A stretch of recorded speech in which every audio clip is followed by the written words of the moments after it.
Bismillahirrahmanirrahim. Assalamu alaykum wa rahmatullahi wa barakatuh. Hörmetli qarindoshlar, din va hayot nomli suhbat programmamizga diqqat e'tiboringlarni berganinglarni qizg'in qarshi olamiz. Programmamizning bugungi bo'limida taqvolik haqida to'xtalamiz. Men qarindoshinglar Abulqosim Ahmadi, programmamizning bugungi aziz mehmoni ustoz Abdulahad Abiz. Programmamiz uchun qimmatli vaqtni taqdim qilgan Abdulahad hacım için chin qalbimizdan minnatdorligimizni bildiramiz. Abdulahad hacım bu Qur'oni Karim hadis sharifdagi oyat hadislardagi ko'rsatmasiga qaragan vaqtimizda bu taqvolikning rolining ne qadar muhimligini tushunib yetamiz. Endi sizlar shu jamiyatimizdagi qarindoshlarimizga shu taqvolik haqida biroz bir tushuncha berib o'tgan bo'lsa, chunki taqvolikning qalbi har xil odam har xil o'z oldiga tushunib qalbdoshtirib kelyapti. Endi bu taqvolik sal qarış bo'lmaydigan bir masala. Shu dunyodagi baxt saodatninki ochqishi shu taqvolikqa bog'langan.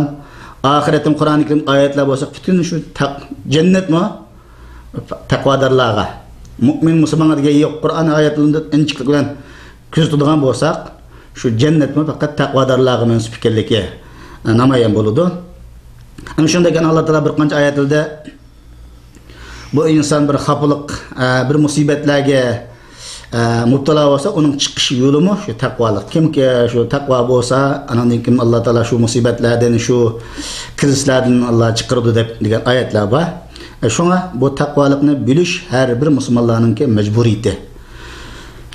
Şuna özlerim şu takvalık hakkında bunun lügat, ıslah manilerinden tatip, düşündüşten başlayan bosla, kanı merhamet. Rahmet. Bismillahirrahmanirrahim. Elhamdülillahi Rabbil alemin. Vel aqibatu lil muttaqin. Ve salatu ve selamu ala seyyidina Muhammedin ve ala alihi ve ashabihi ecmain. Takvalık bu Arapçadan kelgan söz. Arapçada takva sözü viqaya sözüdün keladi. Viqaya degan bir insan bir xatarga uchrab qolishdan saqlanish yoki bir xatar bilan o'zining orasiga bir parda qo'yish degan ma'nolarni tushundirdi lug'at ma'nosi. Onun uchun buni saqlang'uvchilar deb ba'zi do'stlarimiz muttaqi deganni saqlang'uvchilar deb tarjima qildi, uni ko'rdim. Bu Turkiyaning olimlari ana bu qo'rqish degan gap bir qo'polroq kep qolgan insonga deb o'ylagan bo'lsa kerak. Endi bu taqvolik degan mas'uliyat tuyg'usi deb Qur'ondagi taqvo so'zini shunday tafsir qiladi. Ana bu taqvolik men buni jiq ma'nolarini o'ylandim. Buningda hamda o mas'uliyat tuyg'usi desakmi? Saqlanğıcı yoki Allah'ın azabından saqlanğıcı desakmi? Bu Qur'ondagi shu öz resmi ifodasini insonning qalbiga bo'lgan ta'sirini yaxshi bermaydi ekan. Onun uchun hamda biz buni shu bizningki olimlarimiz taqvolikni Allohdan qo'rqish deb tarjima qilyapti. Şu en muvafiq ma'no shu kanda shuni tanladim endi. Çünkü takva Allah'tan korkan adamda mas'uliyat duygusu bo'ladi. O'zini har turli xatardan saqlay oladi. Ondan keyin bu tilning egisi bo'lgan arablarning hamda tilni ishlatishiga qarasaqmi hamda Peygamberimizin vaqtida shundaqdi, hozirgi arablar shundaq bir odamni bir yomon ish qilayotganini ko'rsa, ittaqulloh deydi. İttaqulloh diye Allah'ın qo'rq degan hamda. Bunda deganiki bu jonliq tilda ishlatilgan ma'nosi, shu tilni egasi shundaq ishlatgan uchun shuni shu Allah'ın qo'rqish, taqvolik degan. Allah'ın qo'rqqan odamda mas'uliyatini tunishim bo'ladi. Do'zaxdan saqlanishim bo'ladi. Başqa kishilarga aziyat qilishdan qo'ltadigan bo'ladi. Demak, Allah'ın korkuş manası en münasip. Hem de Allah'ın korkun dese, ya Allah'ın korkuş dese, aşı yürek tigide resmi tesiri aşağıdan. Nasıl? Doğan bu takvalıkның kendi, hemmeyle takvalıkның ki yuqur degenligidek taham içkirilip düşünüşke biz muhtaç. Bu takvalıkның menbeyi näde? Takvalıkның qanday qo'lga keldi bo'ldi? Takvalık nereden keldi? Bu sual naytı mühim. Bu meselemdi. Biz takvalık dep ketimiz. Hammadan Uyg'urchada o'lim al takvalık ötep ketken. Bu takvalık nereden keladi? Yani Allah'ın korkuş desek, Allah'ın korkuş xuddi bir zalim padişahdan qo'rqqandekmi? Ya kandak andı bu korkuş. Onu bilişimiz gerek oldu. Bu muhabbet, yani Allah Teala'ga bo'lgan şu sevgi, çın kalbimizdeki muhabbetten kelip çıkıyor. Çünkü bir mümin degen Allah Teala'ga işengen müminin dünyadaki en yaxşı gördüğün, en söylediğin kişisi Allah olaş gerek. Allah Resulullah hadis şuna deydi. Allah Teala'nı hem özünün balısından, ata-anasından, xotiniden, barliq narsadan yaxşı görmüyorsa mümin bulanmaydı. Hakiki mümin bo'lgan bo'lsa, onun en yaxşı gördüğün kişisi Allah oluş gerek. Şimdi Allah Teala'nı şunda yaxşı görgen adamın kalbinden de ne boladı? Allah Teala'nın aldıda bir hatalık işlepseler. Allah Teala'nın ki huzurda Allah'ını rencitip salam etmek degendir. Tuygu payda oldu. Bir adam degen bir narsani ata-anasını, xotinini, balalarını yaxşı görden. Birisinin qattiq yaxşı görgen çağda, aşı yaxşı görgen kişini yaxşı görgen işini kıldı. Şunu rencitip kılışını halamaydı. Onu rencitip kalmaydı, onu yaman görgen işinden kaçıdı, saklanırdı. Bu Allah Teala'nın ki muhabbetini bizim mahbubimiz, Allah oğanlıkin, şu Allah Teala'nı rencitip koyduğun bir işine kıpsanmaslık için ondan kelip çıkıyor. Yeni biri haya. Haya kılış. Şimdi haya kılış insanlar bayağı da mesela yaman işini kılıştın, bazı sert işlerini kılıştın insan haya kıldı. Yani hakiki haya Allah Teala'nın haya kılışı oldu. Çünkü Allah Teala bizni hem ahvalimizni körüp durdu, bilip durdu. Allah Teala kömeydiğen hiç kandak bir orun, hiç kandak bir yok. Bunun için işimiz. Onda olganlıkken Allah Teala bizniki hatta kalbimizde oyluğallarımızı da atıp bilip durdu. Şunda olgan hem de bu bir günahını, bir yaman işini kılmak için olan adam bu işini çokum Allah Teala gördü. Ben körenmegenim bilen Allah Teala beni her halimni, her ahvalimni körüp durdu, niyetimni bilip durdu degen akide mustahkemleşkende bu Allah Teala körüp dursak ben kandak bu nemeni kıl bu işini bu günahını kılma degen bir tuygu hissiyat payda olup da korkanlık bu hem. Yani Allah Teala'nın korkuş degenimizin manası Allah Teala'nı rencitdiğen işini kılıştın özümüzünü saklaş ve Allah Teala hem işimizni körüp durgandan Allah Teala'nın haya kılıp uyulup Allah Teala beni bütün ahvalimni körüp durdu dep şunun bu düşünceki insanda hakiki takvalık şeklinde demekçi. Ana afsus cemiyetimizde takva deseler onun şekli tarafiga ketip kaladigan şekli tarafının taşqi salayetini qalaba ama takva ekan bu takva emas deb qaraydigan bir ishlar bor. Qur'oni Karimda ko'rsatilgan takva mana haqiqiy bu takva. Ya'ni haqiqiy takvalık Allah'a bo'lgan muhabbatdan, Allah'a bo'lgan sevgidan, Allah'dan bo'lgan haya qilishdan kelib chiqadi.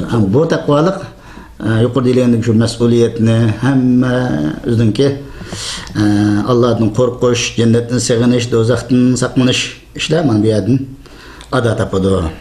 Yani bu takvalıkta Allah Teala'nın şunda haya kılıp, şunda korkan kişi mesela mesuliyetini ada kılmaslıktı mı haya qiladi, qo'rqadi. Chunki men bir yerda ishlasam, yo bir narsa ustimga yuklangan mas'uliyat. Mening yuqoridagi va boshliqning oldi olishi mumkin. U ko'rmagan yerda uni har xil saxta ishni qilishi mumkin. Ammo Alloh taolaning u ko'rmagan bil Alloh taolo ko'rib turdi. Alloh taolo ko'rib turgandan keyin endi Alloh taolo meni ko'rib turdi degan bizni kuchli qolgan chog'da u boshliqqa kerak yo'q. O mas'uliyatimizni ado qilmasak, to'g'ri ado qilmasak, o insonning oldidan qochib qutulgan bilan Allohning oldidan qochib qutulib bo'lmaydi. Shunga Umar roziyallohu anhuning vaqtida Umar roziyallohu anhu sutga suvni aralashtirmanglar deb bozorda e'lon qilgan. Keyin bu oqshimi Umar roziyallohu anhu mahallalarni cho'g'ilib, qanday qiyinchiliklar va menga deyolmagan bir narsa bo'lsa hal qilaman deb har kechida ko'chalarni cho'g'layotgan. Bir ko'chani cho'g'lab ketib olsa bir uyda ana bola ikki o'ylarni gaplashayotganini işte anglasa anisi voy balam sutga suv qo'ygan sut olsin atganlik chiqib setishga tayyor bo'lsin deb shunday deydi. Degandan keyin qizi ana Umar roziyallohu anhu bizni sutga suv qo'ymanglar, qo'shmanglar deb to'sdi.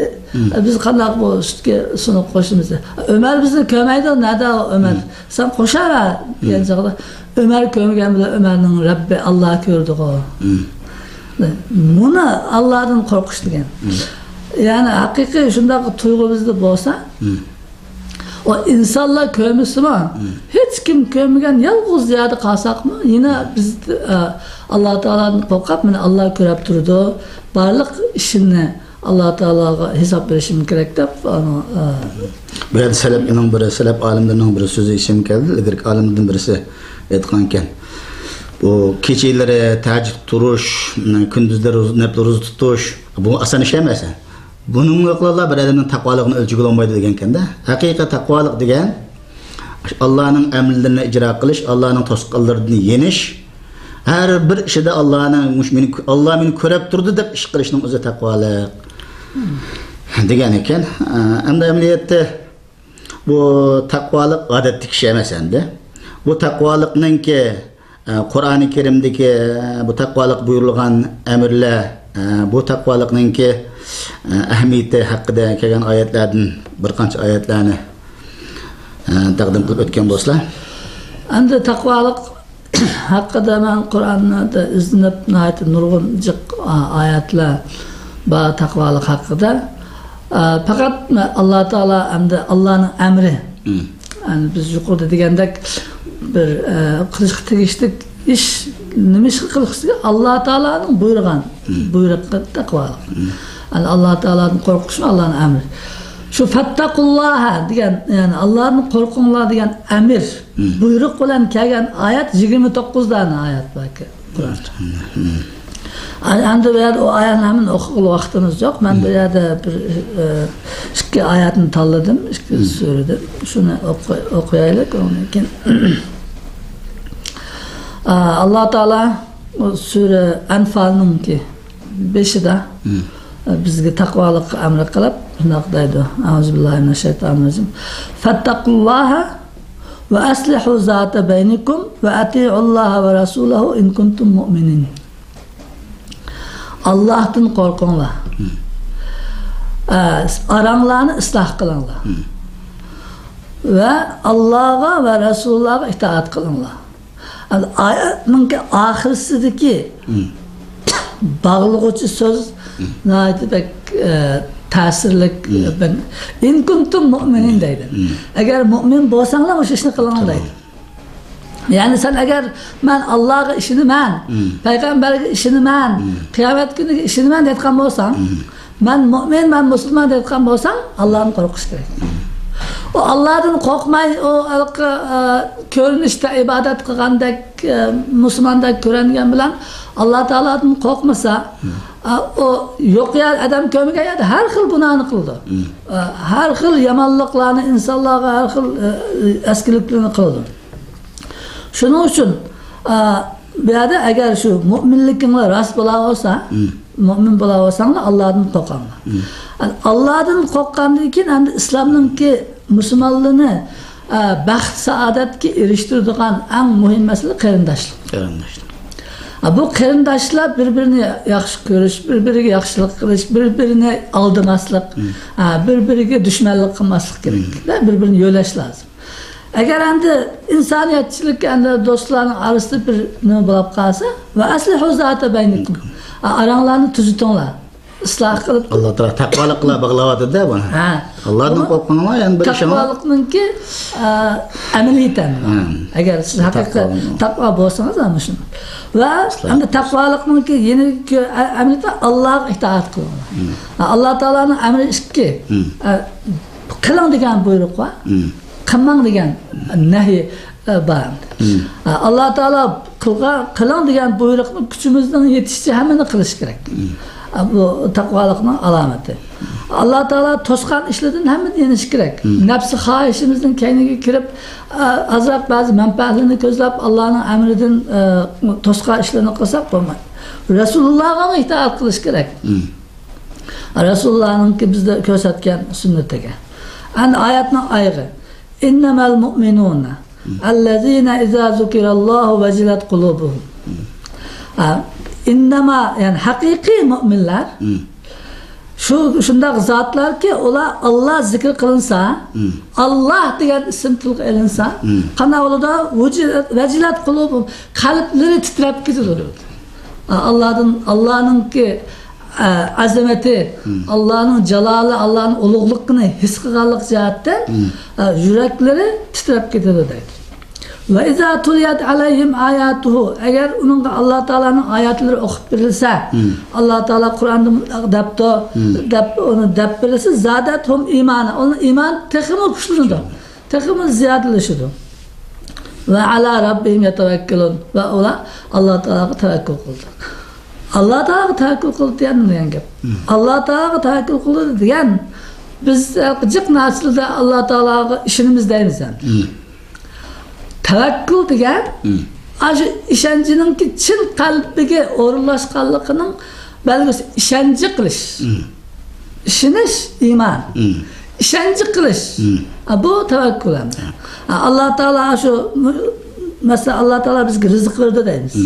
Kasallik shifolig'lar uchun Alloh deymiz. Jiq naslda Alloh taolaning bu og'zimizdan chiqqan chog'da ishonaman deymiz endi. Ammo shu joyga kelgan vaqtida o chog'da ketib qolgan yali bo'lib qolibdi. Shu chog'da masalan Abu Bakr roziyallohu anhu Badr g'azotida Rasululloh Alloh taolaga duo qilib endi urush boshlandi. Kishilar musulmonlar bir necha 13 odam shahid bo'ldi. Bir necha musulmonlar shahid bo'lgandan keyin o kofirlarning soni jiq, musulmonlarning soni nayt az. Rasululloh duo qilib, duosida sen agar mushu bir uch odamni mag'lub qilsang, sana da yer yuzida ibodat qilgan odam qolmaydi degan. Shu chaqda Rasul Abu Bakr roziyallohu anhu qo'lini tutib olib, ya Rasululloh endi bo'ldi. Alloh taolo sizlarni hargiz undaq bergan va'dasini nima qilmaydi. Ishonch, yani tavakkul. Shunday darajada. Endi bu taqvo qilguvchilar nima ish qilibgan? Allazina yuqimuna as-salah. Ular namozlarini o'z loyiqida barpo qiladi, ching tutadi. Va mimma razaqnahum yunfiqun, va bizning bergan rizqlarimizdan infoq qiladi. Kambag'al, ojiz, muhtoj kishilarga. Endi natija, ulaika humul mu'minuna haqqan. Ana shularmi shu yuqorida haqiqiy taqvodorlikmi shu qiladi. Haqiqiy mu'min shu. Alloh taolo bizga da'vat etdi. Haqiqiy mu'min shu. Shular. Ularga nima ba'amda? Alloh taolo ularga qanday mukofot berdi? Mana ishni qilsa ma'qul. Lahum darajatun 'inda rabbihim. Ularga Alloh taolaning dargohida daraja qat-qat oliy martabalar bor. Ve mağfiratun, ve ulardan sadır olan bazı günahlar olsa onu Allah Teala affet ve rızkun kerim, ve onlara yaxşı rızık. Bu dünyada mı Allah Teala yaxşı rızık verirdi? Ahirette mi Allah Teala onlara yaxşı rızık verirdi? Anne bir sure Hac'ın ki birinchi ikkinchi oyatida yana Alloh taolo bizga taqvolikqa amr qilib shunday deydi: "Ya ayyuhan nas ittaqu robbakum." Ey insonlar, sizlar Robbinglardan, Parvardigoringlardan qo'rqinglar. Nimishqa? Inna zalzalatas saati shay'un azim. Bizning hayotimiz bu dunyo emas. Bizning hayotimiz o'lgandan keyin oxiratda boshlaydi. Oxiratdagi qiyomatdagi hamda bu zalzala, qiyomatdagi titrash, qiyomatdagi bu tavrash, bu shundoq ig'ir, shundoq qattiq ish edi. O qiyomatga ishini men deb qo'ygan bilan yetmaydi. Qiyomatningki ahvoli andoq bizningki tasavvur qilganimizdan qat-qat yuqori. Buni Alloh taolo sifatlab mana: "Yawma tarawunha tazhalu kullu murdi'atin amma arda'at." O kun, o qiyomat kuni shundoq bir kunki, sen o kunda bola emitayotgan ayolning shu balasi hadab yig'lab boquvchi, voy deb yugurib balasini quchog'iga olib emitayotgan ayolning bolalarini tashlab, balları yig'layotsin, balları bilan qarshi olmay qoladi. Shunda bo'lganini ko'rsan deydi. Nimishqa? Qattiq ahvolning ig'irligi. Va tada'u kullu zati hamlin hamlaha. Hamildor ayollar shu qiyomatning azobining qattiqligidan balasi tashlatadi. Bo'ynidan ajakiladi. Balasini va taran nasa sukara. Bütün insonlarni shu behush bo'lib ketgan ko'rsan. Va mahum bisukara amaliyat ular emas. Ya'ni mas'ulotgan bilan ichib mas'ulot qilgan emas, ammo mas'ulot ketgandek ko'rsan. Nimishqa? Valakin azaballohi shadid. Alloh taolaning azobi bak qattiq. Shuning uchun Alloh taolaning qanaqa qilishga qo'rqish kerak. Alloh taolo rahmatda, marhamat, shafqat qilishda bizga onamizdanmi mehribon. Shundoq marhamatlik zot. Lekin u shunda ulug' zotning azobi qattiq. Onun uchun iymonning ikki narsadan o'tirsa, xavf va reja. Alloh taoladan qo'rqish kerak va Allohning rahmatini umid qilish kerak. Bu Allohning rahmatiga erishishimizningki vasilasimi Allohdan qo'rqish. Alloh taoladan qo'rqqan vaqtimizda onundan keyin biz bütün dünyadagi dunyolik ishlarimiz shu nimaga Allohning sizib bergan siziqiga kiradi. Shu bo'yicha ma'noda. Anda mangan vaqtimizda onundan keyin biz Alloh taolaning rahmatiga loyiq bo'lgan bo'lamiz va bizningki bütün ishlarimiz durust yo'lida bilan haqiqiy mu'min bo'la olamiz. Endi shu qaraydigan bo'lsak atrofimizda nurg'unlagan odam har xil xafalik, har xil mushkulliklardan shikoyat qiladi. Har odamningki o'zining beshida nurg'unlagan xafaliklar bor. Buning chiqish yo'li Qur'oni Karimda deydi zaten Alloh taolo taqvolikqa odamga bir chiqish yo'li beradiganligini. Mushkulliklarning asosiy sababi taqvosizlikdan kelib chiqadi ekan. Bu vaqtda bir ochiqlanmaslar. Endi taqvolik yuqorida biz dedik mana Alloh taoladan qo'rqish. İşte Alloh taoladan qo'rqmagan odam har turli ishni qildi. İnsanlar eğer şu Allah'ın korkmagan adamdan yaman işini kılışta, zalimlikte, şu yırtqıç hayvanlardan ötep gidiyor. Çünkü yırtqıç hayvanlar onun tabiati şundak yırtıp o özünün tabiatının sırtına çıkmaydı oldu. Ama insanlar Allah Teala akıl vergendi ki bu akılını şu kişilerle zulüm kılış için kişilerin her türlü azap okubatını keltirish uchun hilmikir hamma narsaga aqlni ish qilib aql kuchi bilan birlashganda bu Allohdan qo'rqmagan insonning qo'lidan har turli yomonlik keladi. Bu yomonlik kelgandan keyin hamda bu jiq ishlarningki gunohlarningki masalan bu xatoliklarning ta'siri qilgan odamning o'zi bilan qolmaydi. Boshqalarga o'tadi. Boshqalarga ziyon yetkazadi. Uning uchun u gunohni qilgan odamning beshiga har turli yomon ishlar, har turli qiyinchiliklar, xafaliklar, balo-ofatlar kelib chiqadi. Shuning uchun Alloh taolo Şu an Allah Teala'dan korkan adam şu Allah Teala bizge bakaga peygamber evetdi, kitap evetdi, bizge mao to'g'ri mao xato deb tushundirmadi. Shu bizni baxtlik bo'layli, qiyinchiliklarga, xafliqlarga qolmayli deb. Biz şu Allah Teala sizib bergan yo'lda haqiqiy ma'nosak, hamma işte Allah Teala'dan qo'rqsak, bütün xafliqlardan qutulamiz. Ondan keyin mana Allah Teala'dan korkmagan adam nerede? Bütün korkunçluğu besip aldı. Nimişka insanın tabiatida korkuş etken narsa bazen. İnsan özünün tabiatida mesela qancha padişah, en çok padişah olib kelsa, bu padişahdan tushib ketam demak deb qo'rqidi. Birisi kelib, uning uchun shu davlatining ichidagi hamma odamni bostirib, zulm qilib yashaydi. Bir padişahlikni saqlab qolish uchun.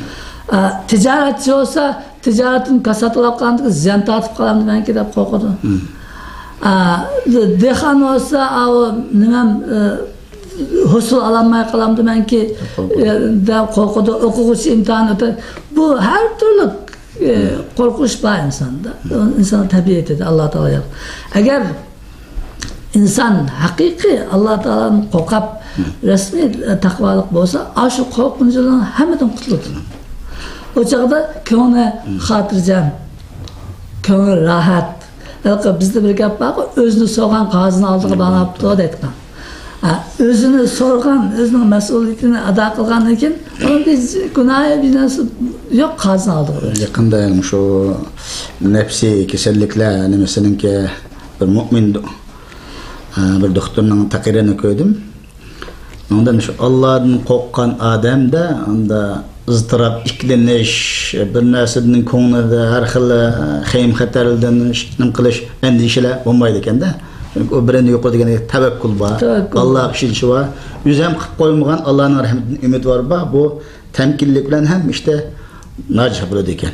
Aksicha iymoni ojiz yoki iymoni yo'q odamlarda sizlargandek podshoh bo'lib kelsin, har qancha mansab bo'lib kelsin, uning hayoti davomli bir xil iklenish, qo'rqish ayda bo'lganlikdan bu odamda nurg'unlagan kasalliklarning paydo bo'lganligi u ayrim bir tema. Yani bu taqvolikninki foydasi zaten bu dunyoda inson uzuk. Taqvo yashagan inson dunyoda mı ko'radi, oxiratda mı ko'radi. Endi bu haqda yana qanchalik to'xtalsak bu oyatlar bu vaqt bek jiq ekan. Vaqt munosabati bilan bu qadar yetarlik. Endi bu taqvolikninki faydalari ustida rujuk qilinmaslar. Taqvolikning foydalarining hammasini Qur'ondan oyatlardan tanlab chiqib, jiq foydalarini deb chiqdim. Endi bu oyatlarni akaga vaqtimiz az, uning uchun men shu foydalarni o'zim ham o'qiyman. Bo'ldi. Oyatlarni do'stlarimiz Qur'ondan ko'rib oladi. Birinchi taqvolik Allah Teala'dan qo'rqish. Taqvolikninki foydasi Allohning muhabbatiga erishish. Allah Teala'ni biz yaxshi ko'ramiz deb Qur'on yuqorida. Bu Allah Teala'ni yaxshi ko'rganligimizdan Allah Teala qo'rqimizdan yaxshi ko'rganligimiz uchun ranjitib qo'ymaydi. Biz shu Allah Teala'dan qo'rqqan vaqtimizda Allah Teala bizning do'stimiz.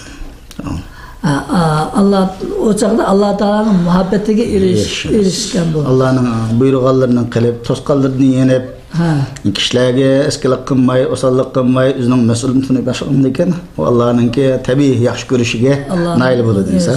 Avliya Allah diyor şu an. Allah'ın dostları, Allah Teala onların dostusudur. İkincisi de Allah Teala'nın korkan kişi ahirette olsun, dünyada olsun Allah'ın rahmetiga erişidir. Yuqorqi oyatda men ko'rdim. Allah Teala bu dünyada yaxshi rizq berdi. Ahirette cennet bilan mukofotlaydi. Rahmetiga erişidir. Üçüncüsü Allah Teala'dan korkan kişi Allah Teala'nın yardımıga erişidir. Bu dünyada bir xafalıqqa tushib qolsa, Allah Teala herkes onu tashlab qo'ymaydi. Onunga yordam qilib, onunga bir chiqish yo'li, onunga bir yordamchi keltirib beradi. To'rtinchisi, Allah Teala'dan qo'rqqan kishi dunyo va oxiratdagi xavf, andisha, qo'rqishlardan qutuladi. ko'ngli huzur, xotirjam. Shunga bu Yevropada bu tarafdagi odamlar o'zini o'ltirib oladi. Shu Allohdan qo'rqmaydi-da, Alloh iymoni yo'q, tavakkul yo'q, uni maishatda turib, o'zini o'ltirib oladi. Xafalık qilsa, o'zini o'ltirib oladi. Ondan keyin 5-incisi Alloh taoladan qo'rqqan kishining qalbi yoriydi deydi. Qalbiga Alloh taolo bir nur ato qiladi. Qalbi yoriydi. Buning bilan bütün oldiga kelgan ishlarninki to'g'ri, noto'g'ri xatosini oson tushuna oladigan va to'g'ri yo'lda mingib xato yo'lga ketmaydigan. Ilgirikdan so'z ekan. Birodardan maslahat olmoqchi bo'lsam-ku, taqvo odamning maslahati olsa, o taqvo odamni Allohning nuri bilan ko'rdi deydi. Ya'ni uningki bir narsaga diagnoz qo'yish nisbati boshqalarga yuqori, qalbi nurliq bo'lgandan keyin. Hozir mesela tafsir shu necha 100 yilning oldida o'tib ketgan, taraqqiyotli yo'q vaqtda o'tib ketgan tafsir olimlarining Qur'onning tafsir degan gaplari hozirdaqa haqlar texnologiya texnikaninki nimasi o'tirib chiqadi degan gap. Shular Allohning nuri bilan ko'rib degan gaplardir shu. Bo'lmasa ularning tadqiqot uskunalari yo'q. 6-chi Alloh taolodan qo'rqishning foydasi insonni shaytonni yengitgan kuch. Bu bakki muhim. Endi bizda birinchi nafsimiz var. Bizni yomon ishga undab turadigan. Onun üstüge şeytan var. Bu düşman uxlasa uxlaydi, su uxlasa uxlaydi, düşman uxlamaydi degan bir atasöz var. Bu şeytan hergiz bizni azdurmay, aram tapmaydi. Adem Aleyhisselam'dan tatip müminler. Hani şeytanga, nefsga onu yenip onunki gepiga kirmay ish qilishi asan bir ish emas. Onun için Allah Teala'dan haqiqiy qo'rqqan kishiga Alloh taolo shu shaytonni yengishga kuch-quvvat shaytonni musallat qilmaydi. Yordam qiladi. Shuning bilan shayton uni yengolmaydi. Shayton yengolmasa, to'g'ri yo'lda ma'laymiz endi. 7-chi Alloh taoladan qo'rqishning foydasi hamda Alloh taolo qiyomat kunida Alloh taolaning huzurida cho'ng mukofotga erishadi. Val aqibatu lil muttaqin. Yani yaxshi oqibat muttaqilarga, Allohdan qo'rqqan kishilarga xos deydi Alloh taolo. 8-inchisi Alloh taoladan qo'rqqan kishining rizqi keng bo'ladi. Uning oldida har xil yaxshiliklarni ishga ichiladi. Alloh taolo uning yo'lini keng qiladi. Bu oyat kerim, bu oyatning zaten oyatning chiqqan xulosa bu.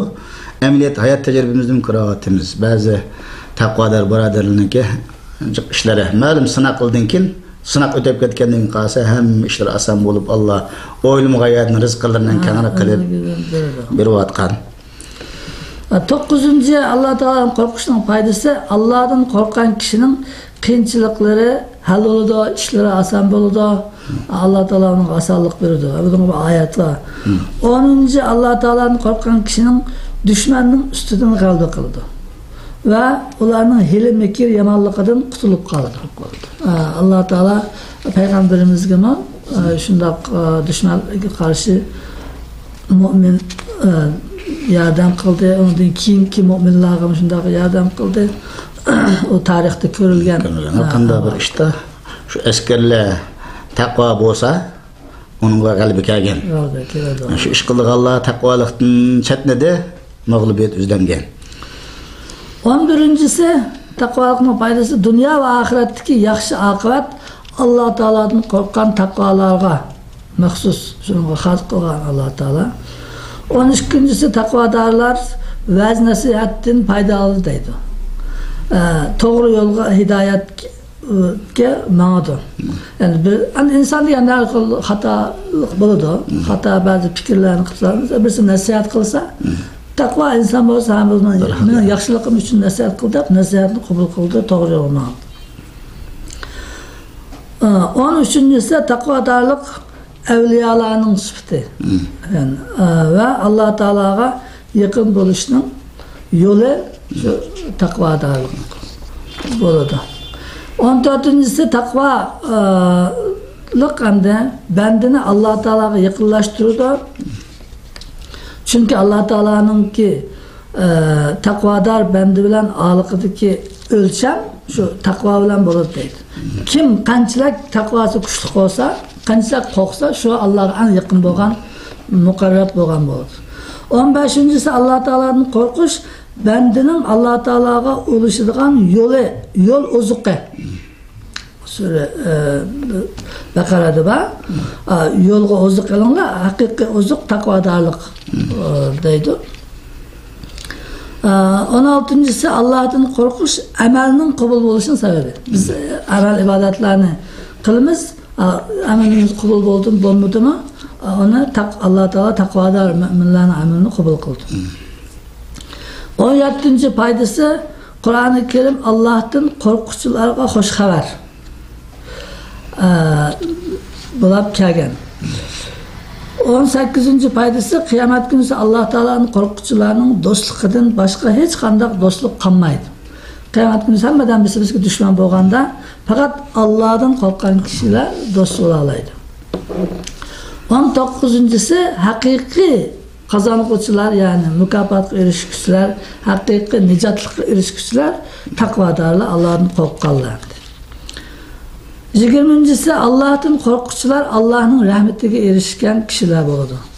21-chi Allohdan qo'rquvchi payg'ambarlarning sifati Allohdan qo'rqish. Payg'ambarlarningki sifatini o'zlashtirgan bo'ladi. 22-chi Allohdan qo'rqish bandaning qiyomat kuni nijot tepishining sababi. 23 Allohdan qo'rqish gunohlarning mag'firat bo'lishining sababi. Agar bir xatolik o'tkazsak, Alloh taolo gunohimizni afv qildi. 24 izzat, sharaf faqat Alloh taolaning qo'rqish bilan bo'ladi. 25 Allohdan qo'rquvchilarga Alloh ilm yo'lini ochadi. 26 Allohdan qo'rqishninki savobi jannat bo'ladi deb mushulni tanladik. Bunun oyatlari hamda vaqt munosabati bilan o'qimadik. Rahmat, Alloh rozi bo'lsin. Hurmatli qarindoshlar, Janob Allohdan har birimizga o'zimizga va sizlarga taqvolik tilash bilan programmamizni bu yerda oxirlashtiramiz. Programmamizga diqqatinglarni berganinglarga chin ko'nglimizdan rahmat aytamiz. Xayr-xo'sh, salomat bo'linglar. Assalomu alaykum va rahmatullohi va barakatuh.